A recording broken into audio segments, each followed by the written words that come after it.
જય શ્રી કૃષ્ણ. એસએસસી ક્લાસીસના રાજપૂત આયુષના સૌ વિદ્યાર્થી મિત્રોને નમસ્કાર. મિત્રો, આ એક નાનકડો ઇન્ટ્રો વિડીયો છે જે લેક્ચર સ્ટાર્ટ થવા પહેલાં 2 મિનિટનો ચાલશે, એના પછી લેક્ચર સ્ટાર્ટ થશે, બરાબર. અને સૌથી પહેલાં મેં વાત કરી દેમ તો મારું નામ આયુષ રાજપૂત અને આપણા ક્લાસીસનું નામ છે એસએસસીસી, જેનું ફૂલ ફોર્મ છે સ્ટુડન્ટ અચીવ કોમર્સ ક્લાસીસ, બરાબર. અહીંયા સાઇટ પર તમને મારો મોબાઈલ નંબર દેખાશે. જો તમને કોઈ પણ સબ્જેક્ટમાં ડાઉટ હોય 11, 12 કોમર્સ, બીકોમ, એમકોમ, બરાબર, તમે એના પર મેસેજ કરીને પૂછી શકે. પછી એની નીચે મારા યુટ્યુબનું ચેનલ દેખાશે અને એ યુટ્યુબના ચેનલ પર તમને 11, 12ના તો થોડાક ઓછા મળશે, પણ બીકોમ એમકોમના પૂરેપૂરા વિડીયો મળશે તમને. અને એની અંદર વિડીયોની અંદર કોમેન્ટ કરજો જો કંઈ બી નહીં ખબર પડે તો, બરાબર. આ બાજુ મારા ઉપર દેખાશે મારું પર્સનલ ઇન્સ્ટાગ્રામ અકાઉન્ટ હશે, એની નીચે આપણા ક્લાસીસનું ઇન્સ્ટાગ્રામ અકાઉન્ટ હશે અને એની નીચે એક ઇન્સ્ટાગ્રામનું અલગથી અકાઉન્ટ બનાવ્યું છે જેની અંદર 11, 12 પ્રથમ પરીક્ષા અને દ્વિતીય પરીક્ષાના તમને પેપર મળી જશે, બરાબર. અને એકદમ લાસ્ટમાં તમને દેખાશે ટેલિગ્રામનું ચેનલ છે. ટેલિગ્રામના ચેનલની અંદર 12th બોર્ડના અને બીકોમ એમકોમના યુનિવર્સિટીના બધા પેપર મૂકેલા છે, બરાબર. અને એ પેપર શોધવા માટે મારા એમકોમની અંદર સાથે ભણતી એક છોકરી હતી પ્રિયા, જેણે હેલ્પ કરી છે, તો એ બધું ક્રેડિટ એને જ જાય છે, બરાબર. અને સ્પેશિયલી વાત કરી દેમ તો આપણા ક્લાસના અત્યાર સુધી કોઈ પેઇડ કોર્સ એટલે કે જે તમે પૈસાથી ખરીદીને ભણી શકે તેવા કોઈ કોર્સ નથી અને આપણા ટ્યુશન ક્લાસીસનું કોઈ અત્યાર સુધી એપ્લિકેશન નથી, બરાબર, જે ટૂંક સમયમાં ડેવલપ થશે, બરાબર. કંઈ બી ડાઉટ હોય એની ટાઈમ તમે પૂછી શકે અને આ જેટલી વસ્તુ દેખાય એ બધી વસ્તુ હું હેન્ડલ એકલો જ કરું છું. એટલે કદાચ શક્યતા એવી કે તમારા મેસેજના રિપ્લાય આપવામાં કે કોમેન્ટના રિપ્લાય આપવામાં થોડો ટાઈમ લાગી જાય, તો થોડુંક વેઇટ કરજો અને આપણે વિડીયો સ્ટાર્ટ કરીએ, બરાબર. Thank you. ચાલો.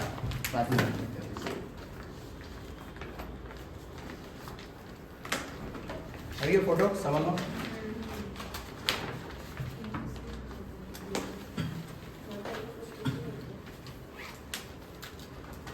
યુનિવર્સિટી માટે બી આ દાખલો આઈએમપી છે.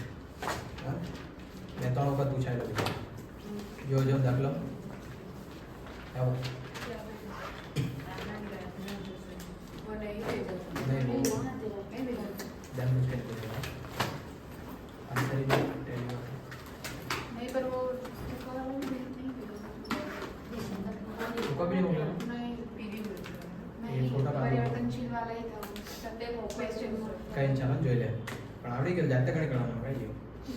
શ્રી અવિચલ કંપની લિમિટેડનું પરિવર્તનશીલ અંદાજપત્ર નીચે મુજબ છે. 80% અને 100% સપાટી આપેલા છે બહુ બધા ખર્ચા. નીચે પેરેગ્રાફમાં કંઈક એવું કીધેલું છે, 50% પ્રવૃત્તિ ઉત્પાદનની વેચાણ કિંમત 5 લાખ છે. અર્ધચલિત ખર્ચામાં સમાયેલ બધા જ પ્રકારના સ્થિર ખર્ચા 75% પ્રવૃત્તિ બાદ 20% વધેલા છે. પાછું વાંચીએ આ વાળું. અર્ધચલિત ખર્ચાની અંદર અર્ધચલિત ખર્ચામાં 2 પ્રકારના ખર્ચા આવે, સ્થિર અને ચલિત. તો અર્ધચલિત ખર્ચાની અંદર જે સ્થિર ખર્ચા છે તે 75% પ્રવૃત્તિ પછી 20% વધ્યા છે. આવું ચોખ્ખું કીધેલું છે અને સાદી સિમ્પલ ભાષામાં જ છે. પછી આગળ જો એવી ધારણા કરવામાં આવે છે કે 50% પ્રવૃત્તિ બાદ વેચાણ કિંમતમાં 5% ઘટાડો કરવામાં આવે અને આપણી પાસે વેચાણ કિંમત નથી અને આપણી પાસે ખાલી વેચાણ આપી દીધેલું છે 5 લાખનું પહેલી લીટીમાં હતું તે, બરાબર. એટલે આના માટે કંઈક કરીએ. આવે તો કંપની વેચાણ જથ્થો વધારી શકશે અને કિંમત ઘટાડવું, વેચાણ કિંમત તો વેચાણ જથ્થો વધે તેની 60% અને 75% ક્ષમતાએ પ્રવૃત્તિ કરી શકશે. 50, 60 અને 75% ઉત્પાદન સપાટીએ પરિવર્તનશીલ અંદાજપત્ર તૈયાર કરો અને નફો શોધો. આવું ચોખ્ખું લખી આપે તો વધારે કરો. 50%, 60% અને 75%, આ 3 સપાટીએ તમારે બનાવવાનું છે. તમારી પાસે એકમ છે કોઈ જગ્યા? એકમ છે કોઈ જગ્યા? એકમ નથી. એકમ શોધી શકાય તેવી કોઈ જગ્યા માહિતી નથી. જો આવી પરિસ્થિતિ હોય તો એકમ દીઠનું ખાનું બનાવવાનું નહીં બનાવવાનું. બાકી બધી પરિસ્થિતિમાં બનાવી દેવાનું. જો તમે જેટલું વધારે શોધી શકે તેટલું વધારે સારું પેપર માટે. તો અહીંયા લખીએ પરિવર્તનશીલ અંદાજપત્ર. કેટલા ટકા સપાટીએ બનાવવાનું છે? 3 ને. પહેલું 50%, પછી 60% અને 75%. આટલું જાડું ખાનું રાખવાની જરૂર નહીં પડે. 50%, 60% અને 75%. આ 3માંથી 1% બી આપેલા છે કે કોઈ બી? બસ બધી વસ્તુનો અંદાજ લગાડવા પડે. જે બધા ખર્ચા આપેલા છે તે બધા ખર્ચા છૂટા નથી આપેલા કે કયા ચલિત છે, કયા સ્થિર છે કે કયા અર્ધચલિત છે. તો તમારે જાતે નિર્ણય લેવા પડે કે કયા સ્થિર, કયા ચલિત ને કયા અર્ધચલિત. તો તેના માટે પહેલા ચેક કરો કે બધા ખર્ચા હરખા બંને સપાટીએ છે.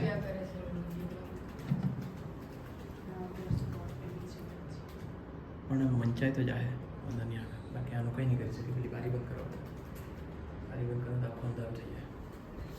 આ જો અહીંયા આવ્યા કરે અમે લોકો વંચાયા કરે હા ને વંચાઈ જાય. આપણે વિડીયો એડજસ્ટ કર્યા વળી મફતનું જોઈએ તો બરાબર ને?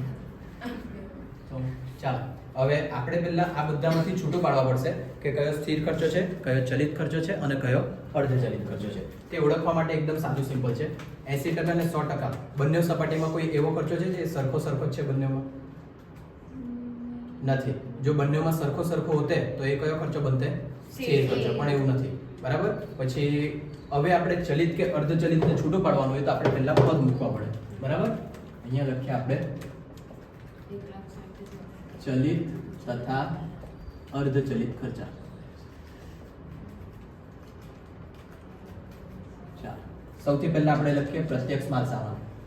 પ્રત્યક્ષ માલ સામાન એની અંદર 80% સપાટી આપેલા છે 1,28,000 અને 100% સપાટી આપેલા છે 1,60,000. બરાબર.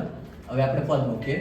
જો 80% એ 1,28,000 તો 100% એ કેટલા? 1,28,000 હે इसे 100 बराबर 1,60,000 1,60,000 ગમે તે જ હા ને.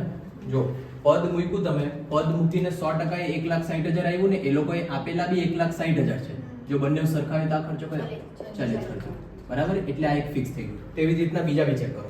પ્રત્યક્ષ મજૂરી ચેક કરવાના મને ડાયરેક્ટ ચલિત. કેવી રીતના? 80% એ 1,60,000 તો 100% એ કેટલા એમ કહ્યું અને એનો જવાબ કેટલો આવ્યો? 2 લાખ. અને 2 લાખ 2 લાખ સરખા છે એટલે આ બી કેવો? ચલિત. બરાબર. અત્યારે આખો નથી બતાવતો. અત્યારે આખું બતાવતો નથી હે ને. કારખાના પરોક્ષ ખર્ચા અર્ધચલિત. ચાલો તો એક ગણીએ. બરાબર. કારખાના પરોક્ષ ખર્ચા એની અંદર 80% એ આપેલા છે 72,000 100% કેટલા? 100% એ કેટલા આપેલા છે પહેલા? 84,000 84,000. તો હવે આપણે પદ મૂકીને જોઈએ કે આવે કે નહીં આવે તે. એક જ મિનિટ. 80% એ 72,000 તો 100% એ કેટલા એવા? 90,000. આપણે ફાસ શીખીએ. વિડીયો વાળા જરીક લો છે એટલે જરીક શાંતિથી હા ને. આ 90,000 આ 84,000 બંને અલગ આવ્યા એટલે કયા? અર્ધચલિત. આવી રીતના બધા નક્કી કરો. નીચેવાળા બી ઓફિસ ખર્ચ અર્ધચલિત ને વેચાણ ખર્ચ બી અર્ધચલિત. ઓફિસ પ્લસ વેચાણ બધા કેવા નક્કી થઈ ગયા? અર્ધચલિત. બરાબર. ચાલો હવે અહીંયા તમે હજુ એક વસ્તુ એટલે પ્રાથમિક પડતર, કારખાના પડતર, કુલ પડતર બનાવી દેવું વધારે સારું. નહીં આવડે તો શું કરવાનું? ઉપર ચલિત હેડિંગ આપો અને નીચે અર્ધચલિત હેડિંગ આપો, બધા ખર્ચા લખી દો. બરાબર. પણ આપણે છૂટું પાડીને લખીએ, વાંધો નહીં. સૌથી પહેલા પ્રત્યક્ષ માલ સામાન દેખાય, લાઈનમાં જ છે બધું.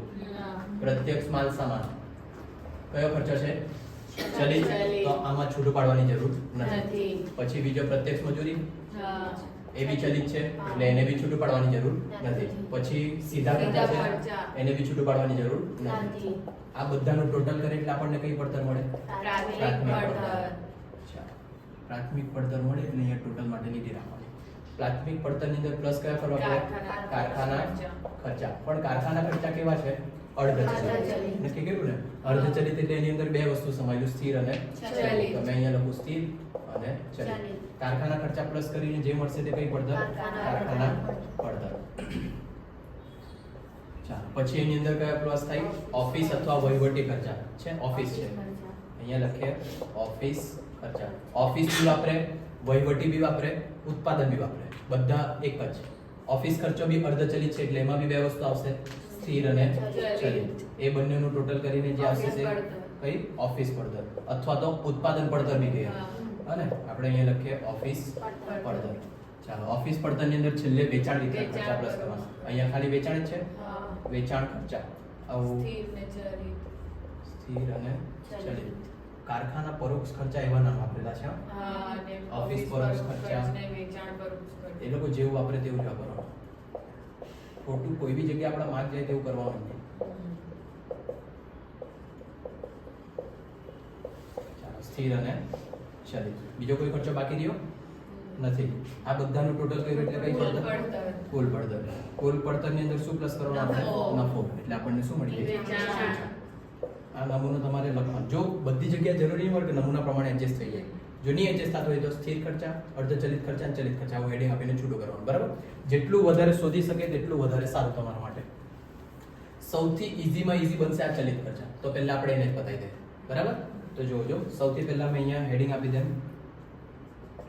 ચલિત ખર્ચા. ચાલો શાંતિથી જોજો. આ ચલિત ખર્ચાની અંદર પહેલું લખું પ્રત્યક્ષ માલ સામાન. હવે ચલિત ખર્ચા જે છે તે તમારા ટકાવારી પ્રમાણે સરખા પ્રમાણમાં બદલાય, જે આપણે ત્યાં નક્કી કર્યું હતું.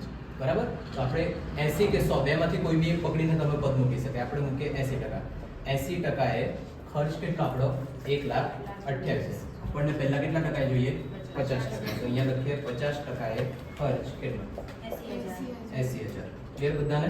એટલે પહેલું માલ સામાનમાં લખીએ 80,000. પછી જો પાછું એવું જ પદ મૂકવાનું. 80% એ ખર્ચ 1,28,000. તો 60% એ કેટલો? 96,000. આખું ગણતો નથી. તેવી જ રીતના બીજું 75% બી જોઈ લો. ફટાફટ બતાવો છે. 1,20,000. 1,20,000 આવડી જાય બધાને? આ ચાલો એવી જ રીતના આગળ વધીએ. પ્રત્યક્ષ મજૂરી. પ્રત્યક્ષ મજૂરીની અંદર કેટલું છે? 80% એ 1,60,000. 80% એ 1,60,000. તો પદ મૂકો. 50% એ કેટલા? 1,00,000 પૂરા. પછી પાછું 1,20,000. પછી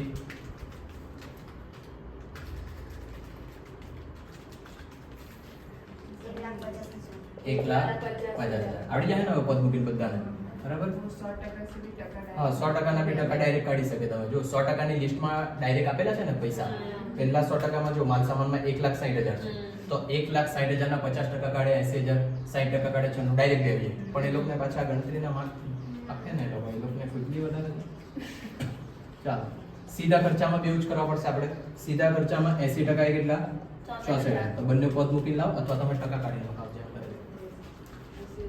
40,000, 48,000,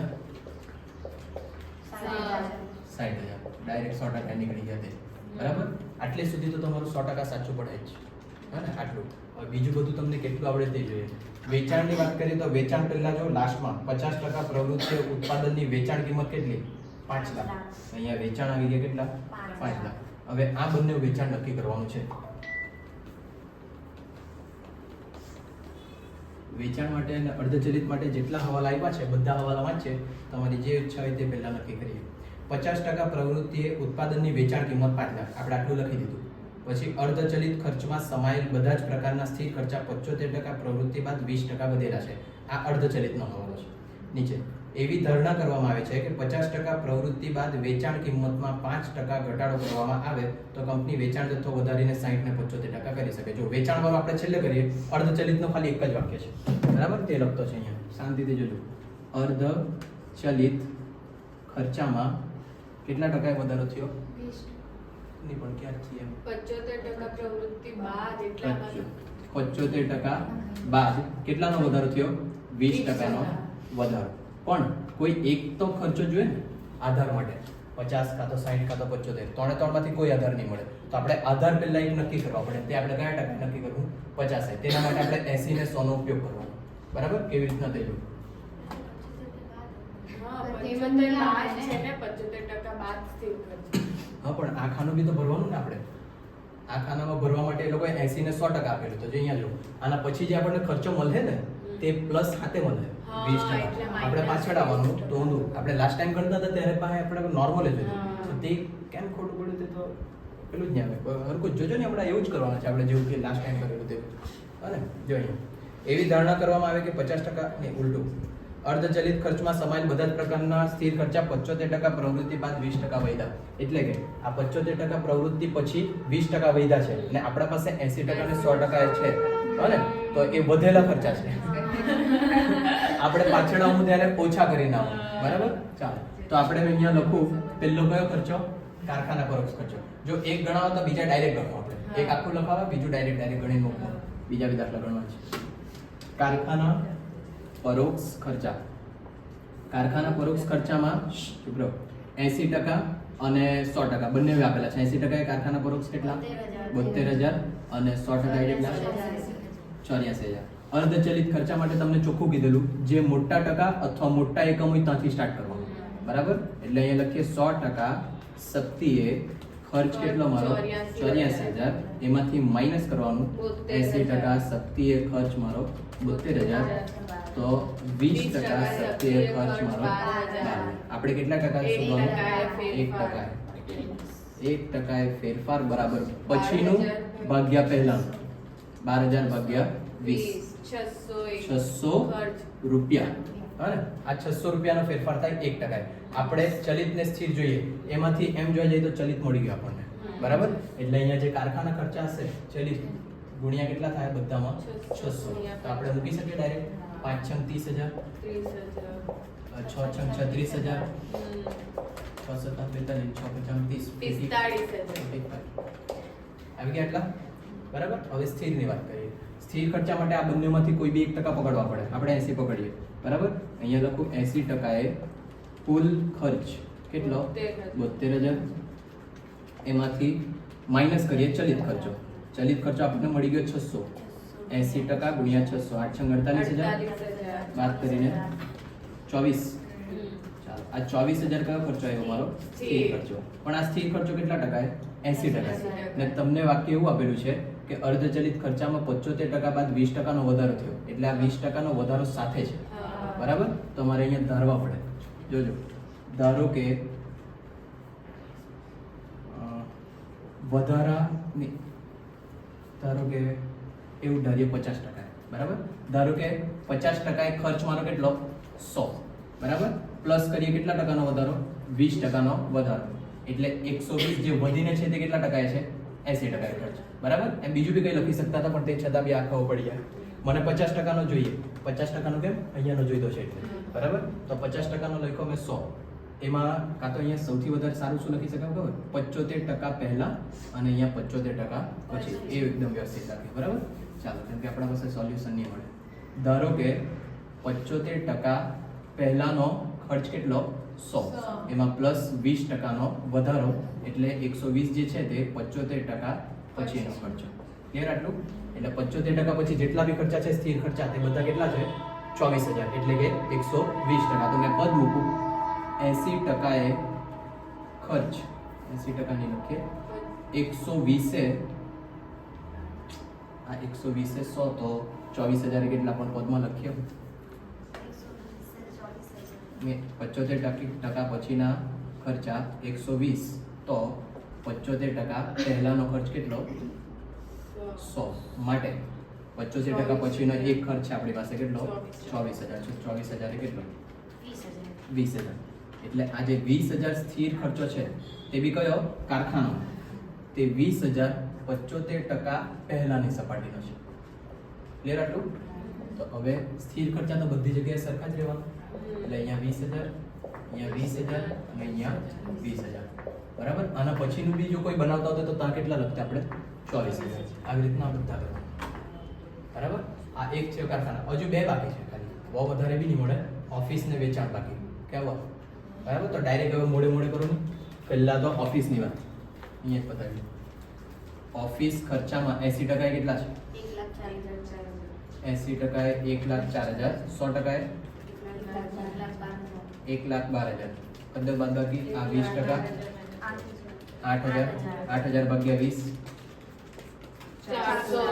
400 રૂપિયા. આ ચલિત મળી ગયા 400. બરાબર? લખવાનું વ્યવસ્થિત લખજો. આન્સર આપણે ચેક કરી લઈશું. તો અહીંયા ગુણ્યા કેટલા કરી દે આપણે? 400. 20,000, 24, 30,000. 30,000. બરાબર? અને સ્થિર શોધીએ. જો સ્થિર શોધવા માટે આ 80% ને આપણે બેઝિક તરીકે લે. 80% એ 1,04,000 છે. એમાંથી ચલિત માઇનસ કરો. 80 ગુણ્યા 400 32,000. 1,04,000 માંથી 32,000 માઇનસ કરો. 72,000. બરાબર? આ 72,000 કયો આવ્યો મારો? સ્થિર. આ 120% છે. બરાબર? તો અહીંયા સેમ પદ મૂકો. 120 એ 100, તો 72 એ 60,000. તો આ બધામાં કેટલા આવવાના? 60,000. ક્લિયર થાય બધાને? ચાલો, ટાઈમ એટલો નહીં મળે કે આખું ગણાવીએ.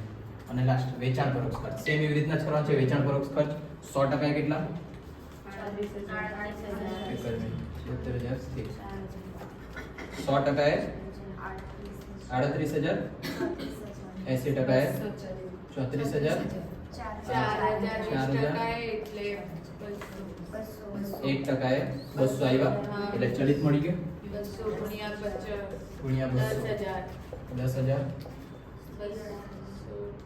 6 દુ 12,000 12,000 15,000 ક્લિયર આટલે સુધી બધાને હવે સ્થિર માટે પાછું એવું કરવા પડે 200 ગુણ્યા 80 8 દુ 16,000 બરાબર ને 34,000 માંથી 16,000 માઈનસ કરે તો 18,000 પાછું અહીંયા સેમ પદમાં મૂકો 120 100 તો 18 કેટલા 15,000 બધામાં કેટલા લખીએ 15,000 મને લાગે કે આપણા ટ્યુશન છે બીજા કોઈને સમજ પડે વિડીયોમાં બી અને જે પ્રમાણે આપણે બહુ જલ્દી કર્યું છે ચાલો આટલે સુધી ક્લિયર હવે ટોટલ મારી એટલે કુલ પડતર મળે પ્રાથમિક પડતર 2,20,000 2,20,000 નીચે કરી દીધું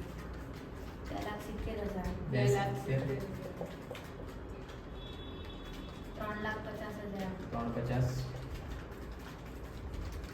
3,75,000 માઇનસ 5 લાખ 1,25,000 1,25,000 આ તો ગયા આવી ગયું कहाँ है जवाब एक ही दिखे पहला तो उसमें भी सही था नहीं पहले नहीं भी था। गलत नहीं पहला का बराबर ही था હવે 60% નો મારો ટોટલ 2,64,000 4,04,000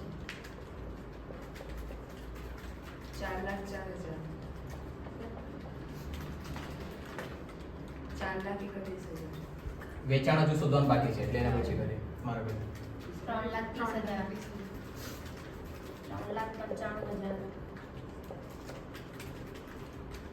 4,85,000 5,15,000 હવે વેચાણ વાળી વાત કરીએ બરાબર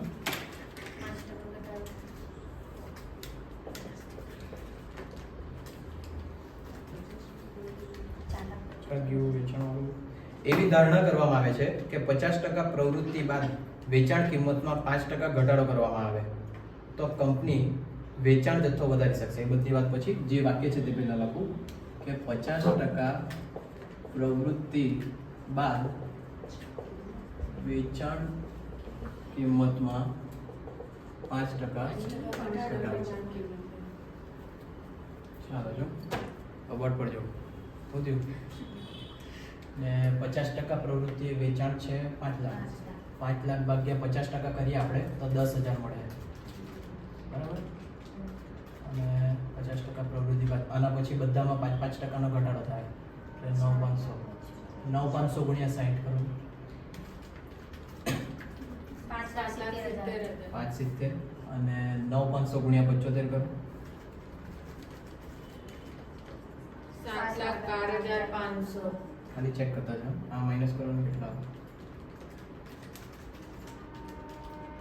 1,39,000 139 1,97,500 197,500 ખાલી આન્સર ચેક કરી લેવાનું પછી આપણે કરીએ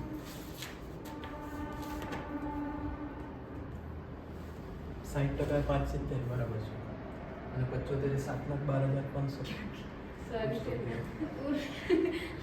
અને 1,39,000 હા એટલે બરાબર વિચારે છે ચાલો હવે જો અમે વિચાર્યું હવે તો 5 લાખમાં ડાયરેક્ટ 5% આવશે તો કેટલા ઉઠા હા તો એવું જ કરતો તમે ને તમે લાસ્ટ ટાઈમ મેં બી તો એ જ કરેલું ને પણ વસ્તુ શું થાય કરે ખબર એ લોકોએ વેચાણમાં વધારે થાય એમ નહીં કીધું વેચાણ કિંમતમાં વધારે થાય અને આપણા પાસે વેચાણ કિંમત નથી હે અને વેચાણ કિંમત એમ તમે જોઈ તો કયો ખર્ચો કહેવાય ચલિત ખર્ચો 10,000 કે સ્થિર ખર્ચો જલ્દી બોલો હા વેચાણ કિંમત ચલિત ખર્ચો કે સ્થિર ખર્ચો 4,000 ચલિત બધાને ખબર પડે હા. અને જેટલા વધારે એકમ વેચામે તેટલું વધારે થાય એટલે કે વેચાણ કિંમત જો 250 રૂપિયાની એક પેન વેચું 10 પેન વેચું તો 2,500 20 પેન વેચા તો 5,000 40 પેન વેચા તો 10,000 એમ એટલે બદલાય કરે ને તો એ કયો ખર્ચો છે ચલિત અને ચલિત ખર્ચા માટે આપણે 1% સુધી યાદ હોય તો બરાબર તો હવે અહીંયા 50% પ્રવૃત્તિ બાદ વેચાણ કિંમતમાં 5% ઘટાડો થયો તો આ 50% પ્રવૃત્તિ જે 5 લાખ છે એમાં ઘટાડો નથી થતો એ જે ચલિત ખર્ચો હશે તેમાં ઘટાડો થતો છે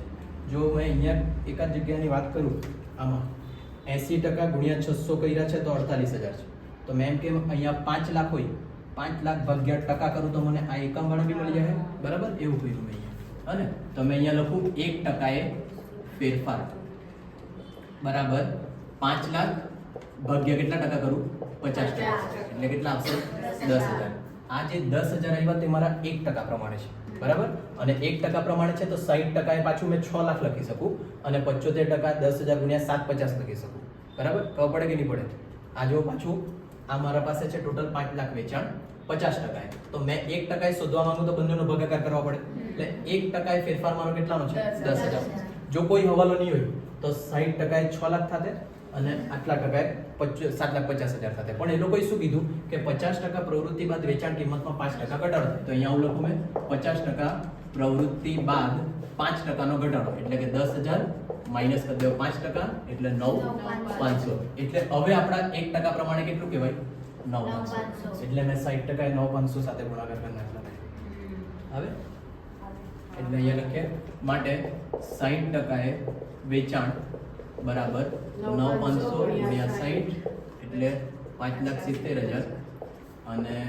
75% એ વેચાણ બરાબર 9,500 ગુણ્યા 75 7,12,500 અને પછી તો બાદ કરીને નાખો બરાબર એટલે આ દાખલો તમારા ઇન્ટરનલ થઈ ગયો તો કાલવાળો બી થઈ જાય કાલવાળો થઈ જ જવા જોઈતો હતો ને જો ધારો કે ખોટું પડવા જોઈતું હતું તો વેચાણ ખોટું પડે બાકી બધું તો એ જ કર્યું ને આપણે તો કાલે એકાદ ગણતરીમાં લોચા માર્યા પણ એક ગણતરીમાં લોચા પડે તો એક જ ખોટું પડવા જોઈએ ને પાછું આ બે તો સાચા પડવા જોઈએ એટલે હું ભૂલ થયેલી છે તે આપણે જોવા પડે બરાબર બીજાનો બી પેલાનો પીવી વાળો બી છે ને એક આ લખવાનું નોટમાં સર હા હવે આપણો એક દાખલો થઈ ગયો લખી દો ને. ને આ ગણવાનું જ હતું ને બી મારે પણ જવાબ જોઈતો હતો મને क्या ये लास्ट एक हाँ तो ये मतलब रकम लिख के अपने आप से गिन देंगे नौ मतलब तो प्रैक्टिस बाकी तो कुछ नहीं है ना इसमें अब આપણે इसमें कुछ नहीं है ना જવા પહેલા પહેલો દાખલો બી કાલવારો બી જોઈને જવાનો છે વિડીયો બંધ કરી ये नोट में यही था ना और कुछ नहीं है ना ऐसा આ મને જવા પહેલા ચોપડીમાંથી ફોટો પાડી જ લેવા દેજો આઈફોનનો નહીં તો રહી જાય વિડીયોમાં બીજો 18 ને ભારત લિમિટેડ मैंने तो छोड़ दिया ये तो है ये 20 छत्तीस का लास्ट ये रफ कर दे महावीर वाला भी छोड़ दिया था महावीर वाला की सॉल्यूशन मांगा છોટા છે વિડીયો માટે જોઈતો છે ચાલે આપણે ચાલો ભારત લિમિટેડ કબાટનું ઉત્પાદન કરે વર્ષ 2011 માટે તમને કંપની નીચે મુજબની માહિતી આપે નંબર 1 અંદાજિત વેચાણ એટલે આ ઉત્પાદન ક્ષમતાવાળો તો આપણે બાકી રાખેલો પણ આજે ઘણી મેળ છે થોડું ઉત્પાદન ક્ષમતા 40% આપણે પહેલા રેગ્યુલરમાં બી ઉત્પાદન ક્ષમતાવાળા બાકી રાખેલા છે હા ને કેમ કે તે છેલ્લે આન્સર મળે પછી એવા જ દાખલા પૂછાવાના वो वही पूछने वाली है અંદાજિત પરિણામ આપેલું છે 1,50,000 નું નુકસાન પછી વર્ષનો સ્થિર ખર્ચો આપેલો છે 9 લાખ ચલિત ખર્ચા વેચાણ કિંમતના છે 70% અને ત્રણ વસ્તુની ગણતરી કરવાની છે ખાલી સમતુલ બિંદુ જો કંપની 80% અને 100% ઉત્પાદન શક્તિએ કાર્ય કરે તો મળતો નફો આ નંબર 2 તકલીફ વાળો પડે નંબર 3 9 લાખ નફો મેળવવા માટે જરૂરી વેચાણ બરાબર ચાલો જોઈએ સૌથી પહેલા અંદાજિત વેચાણ આપી દીધેલું છે 4 લાખ અહીંયા લખીએ વેચાણ છે 4 લાખ 4,000 સોરી 4,000 પછી ઉત્પાદન ક્ષમતા 40% તો જો આવું લખું ક્ષમતા છે 40% એ 40% ની માહિતી છે આ બધી બરાબર વેચાણના એકમ પછી અંદાજિત પરિણામ 1,50,000 નુકસાન તો ડાયરેક્ટ લખું નુકસાન કેટલું મારું 1,50,000 પછી સ્થિર ખર્ચો ખર્ચ 9 લાખ સ્થિર ખર્ચો એટલે f બરાબર 9 લાખ અને ચલિત ખર્ચો વેચાણ કિંમતના 70% એમ બી વેચાણના 70% થાય આપણને બી ખબર બરાબર સવાલ તમે કહેજો પહેલો સવાલ संतुष्ट बिंदु बीईपी સમતુલ બિંદુ એટલે બ્રેક ઇવન પોઈન્ટ इंग्लिश में लकी करना सर વિડીયો વાળાને ખબર પડે છે વિડીયો બને તો ક્વોલિટી વાળો જ બનાવવાનો પણ આને પહેલા તો આપણે ક્વોલિટી કરી થઈ पर जवाब था હવે આવી ગયું પણ ચાલો બ્રેક ઇવન પોઈન્ટનું સૂત્ર f/pvr f/pvr खर्चना छेदना સ્થિર ખર્ચના છેદમાં નફા જથ્થાનો ગુણોત્તર સ્થિર ખર્ચ 9 લાખ પીવીઆર શોધવા પડશે विचलित खर्च चलित खर्चा वेचाण किंमतના 70% તો 70% જ ને? નહીં 40% ક્ષમતા એટલે પીવીઆર 40% ક્ષમતા એટલે પીવીઆર આપેલું 30% કેમ ચલિત ખર્ચા 70% તો પીવીઆર 30% હાથ પાડી લાવવાના છે હા ને આ ગધેડા જેવા આ ક્ષમતાનો અર્થ શું થાય આ કંપનીની જેટલી કેપેસિટી છે ને તેમાંથી 40% વાપરતા છે ધારો કે આ મારી કંપની ટોટલ કેપેસિટી કેટલી 100% પણ એમાંથી મેં આટલો જ ભાગ વાપરતો છે આ એમ જ પડી ગયું આને કહેવાય ક્ષમતા એનાથી પીવીઆર ને કઈ લાગે વળગેની બરાબર ચાલો તો આ કેટલા કેટલા 30 લાખ પછી આન્સર ચેક કરીએ આપણે છેલ્લે આવી જાય ચાલો ઠીક છે આ 30 લાખ રૂપિયા આવી ગયા બ્રેક ઇવન પોઈન્ટ બીજો સવાલ પછી ગણીએ ત્રીજો 9 લાખ નફો મેળવવા જરૂરી વેચાણ 9 લાખ નફો મેળવવા જરૂરી વેચાણ મેળવવા જરૂરી વેચાણ તો નફો આપ્યો ને વેચાણ શોધવાનું એટલે જરૂરી વેચાણનું સૂત્ર લખીએ F plus P upon PV F સ્થિર ખર્ચા 9 લાખ P નફો જોઈએ 9 લાખ PVR કેટલા નક્કી થઈ ગયા 30% 9 18 વગે 60 લાખ 60 લાખ अये सनी आंसर चेक कर रहे बुक आपके पास बुक आपके पास है वो तो ठीक है, पहला वाला પછી मैंने लिखा था इसके लिए बीजो सवाल बीजो जो कंपनी 80% અને 100% ઉત્પાદન શક્તિએ કાર્ય કરે તો મળતો નફો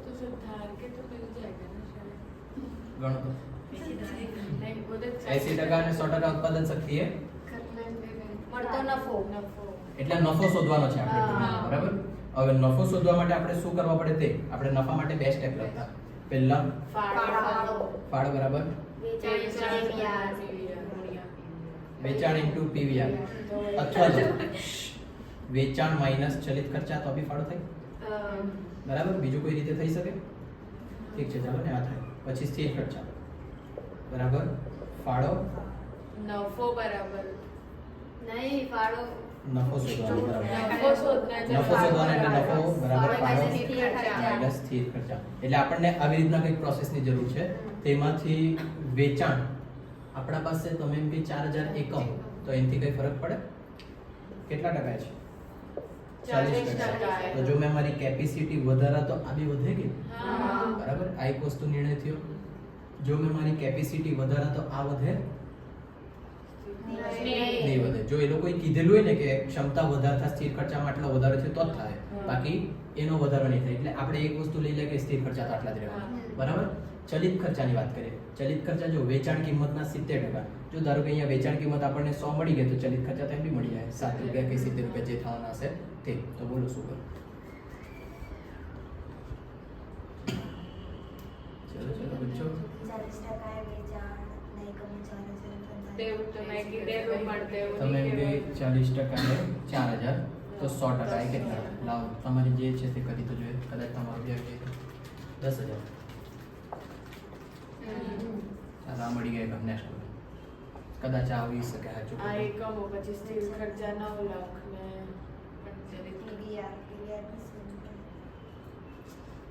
પીવીઆર પીવીઆર સેમ રહે એમ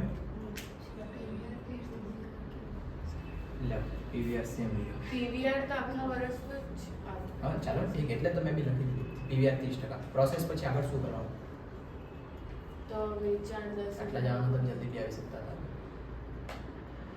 हुआ ना બોલો કઈ આવ્યા કરે હજુ મગજમાં नहीं નહીં આવે ને કરીએ આપણે બીજું કઈ કેમ કે બધું ગણવાનું છે ચાલો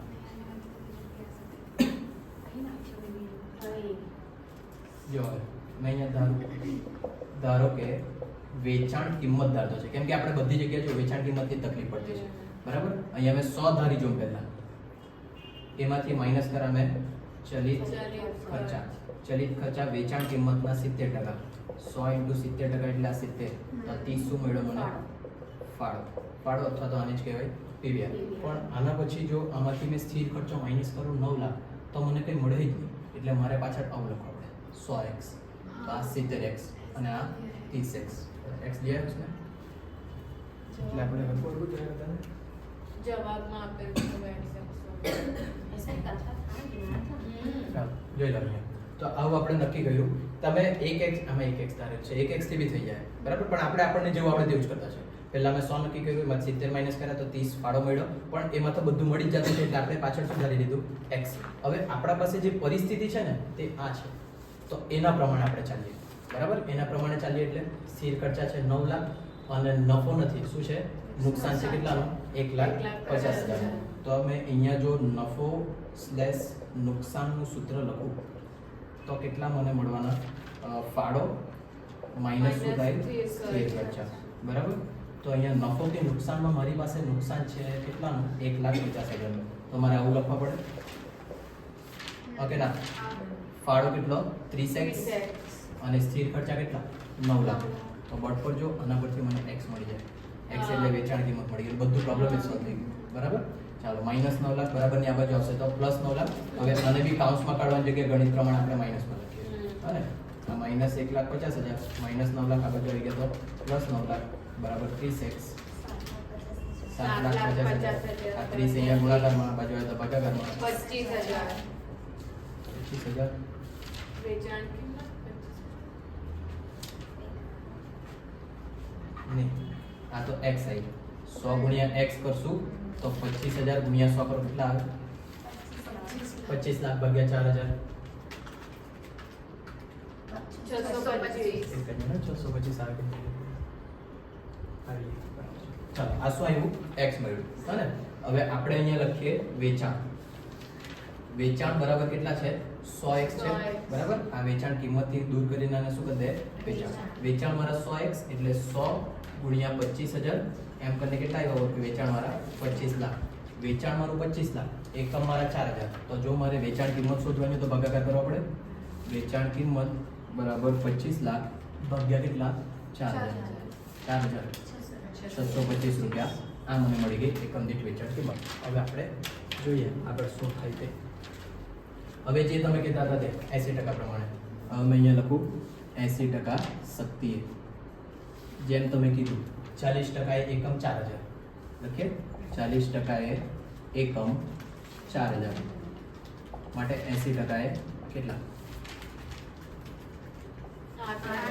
8,000 શું મળ્યા મને? એકમ. કોઈ સૂત્ર મૂકવા કરતા આપણે સ્ટેપમાં ગણીએ. અનિશા ક્યાં કરી લીધું? આવો દાખલો ઉદ્યા કરે જે મેં લાસ્ટમાં અહીંયાથી ફોટો પાડીને મૂકેલા આ તમને બધા તે સેમ આવો નહીં મળે, અલગ છે. એવું તો તમે ડાયરેક્ટ આપી લેજો. જો અહીંયા વેચાણ કેટલું? 8,000 એકમ ગુણ્યા જે મેથી મારી રીતે આપણે આના માટે જ મારી 625 રૂપિયા માટે. હું થયું અહીંયા જોઈ લેજો બધા 8,000 સુધી તો એમ બી પહોંચી જ જતા હતા તમે, પણ આપણે મેઇન વસ્તુ શું જોઈતું છે? 625 રૂપિયા જે આપણે સુઈધું ત્યાંથી કરો. 650 લાખ આવે. એમાંથી માઇનસ કરીએ ચલિત ખર્ચા. ચલિત ખર્ચા વેચાણના 70% એમ કીધેલું છે. 5,35 લાખ બરાબર ને? 15 લાખ આ મારો શું આવ્યો? ફાળો. એમાંથી માઇનસ શું થશે? સ્થિર ખર્ચા. કોઈ બી સપાટીઓ સ્થિર ખર્ચા તો સરખા જ લેવાના. 9 લાખ આવી ગયો. 6 લાખ ચેક કરીએ પણ મને ના જોઈએ, બીજું બી કરી નાખીએ. ચાલો પછી જોઈએ પાછું 40% એ એકમ કેટલા? 4,000 તો 100% 100% એ કેટલા? 10,000 બરાબર. પાછા એવા સ્ટેપમાં કરીએ ફટાફટ કરતા. 10,000 ગુણ્યા 625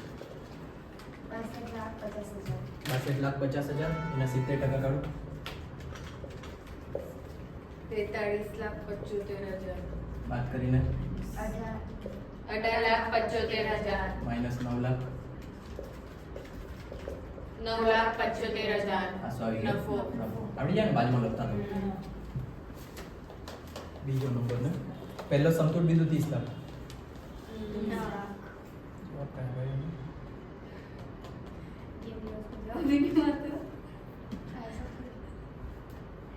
છ લાખ નફો. ને 9,75,000 100%. 9,75 બરાબર. અને ત્રીજો બી છે એક સવાલ. 9 લાખ નફો. આ ગણ્યા ને 60 લાખ. 60 લાખ આવી ગયા છે બરાબર. કઈ તો લખો આનો આ છે બી લખવાનું સર એમ પણ બી, જગ્યા હા. આ તમે રિવિઝન કરીને લખો કે એમ લખો તેમ પણ સારો છે. બસ વિડીયો બંધ કરી દે. લે શાબાશ, વેરી ગુડ. क्या हुआ? बड़ी बात है क्वास यार દિવસ જ ખરાબ આ એ રहा एक्स वाला डालना